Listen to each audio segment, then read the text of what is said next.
છિન્નકાર કરી અને તોડી નાખ્યો. એનું નામ પૂતના હતું. કૃષ્ણ કનૈયા.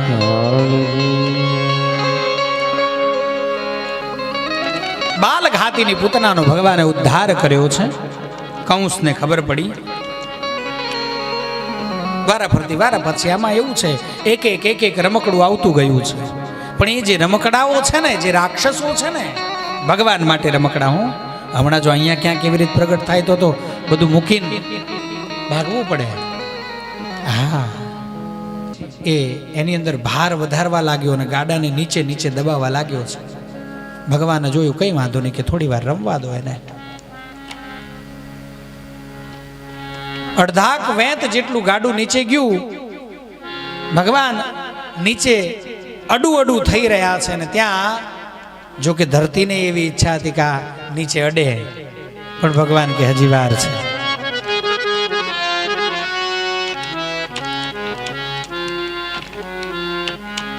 ભગવાને પોતાના જમણા પગના અંગુષ્ઠને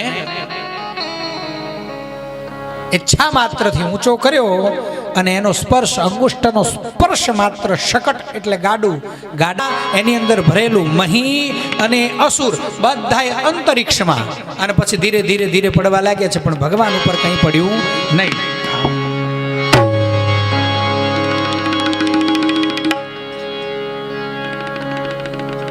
એના 100 વર્ષ પૂર્ણ થયા છે.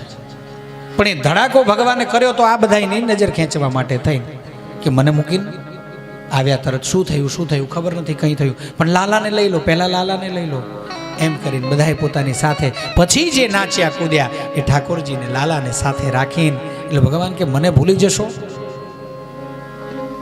તમને આ બધા રસ મોટા લાગે છે, આને સાચવો છો ને એની નીચે મને નાખો છો?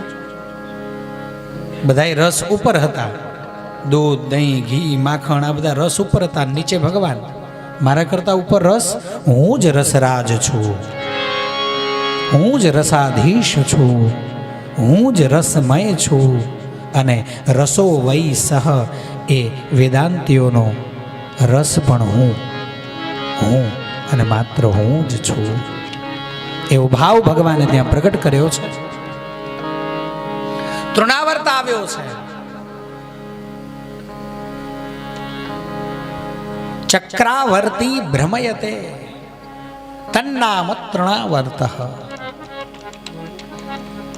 વાયુની અંદર જે ભળી જાય અને જેની ગતિ 10,000 ગણી વધી જાય એવો આ રાક્ષસ તૃણાવર્ત વાયુના સ્વરૂપમાં આવ્યો છે. અને એને એમ કે હમણાં આવી વાવાઝોડું બની અને આને લઈને જતો રહું. ઠાકોરજી અંદર પ્રવેશ્યા પણ ખરા, થોડા ઉપર ગયા પણ ખરા, અને પછી જ્યાં ગામની બહાર નીકળ્યો એટલે ઠાકોરજીએ પોતાની લીલાનું દર્શન કરાવ્યું અને 14 બ્રહ્માંડનો ભાર એ તૃણાવર્ત ઉપર મૂક્યો. એ હવાની સાથે ત્યાં દબાઈ ગયો. પછી એમાંથી હવાઈ નીકળી નહીં. કૃષ્ણ કનૈયા.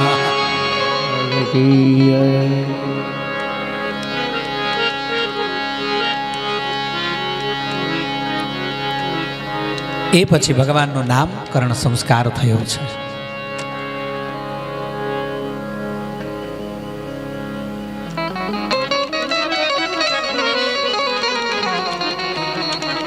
શ્રી શુક ઉવાચ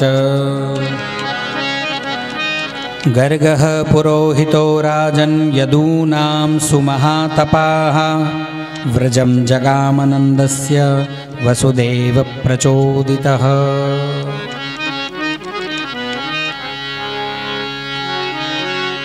ભગવાન યાદવ છે,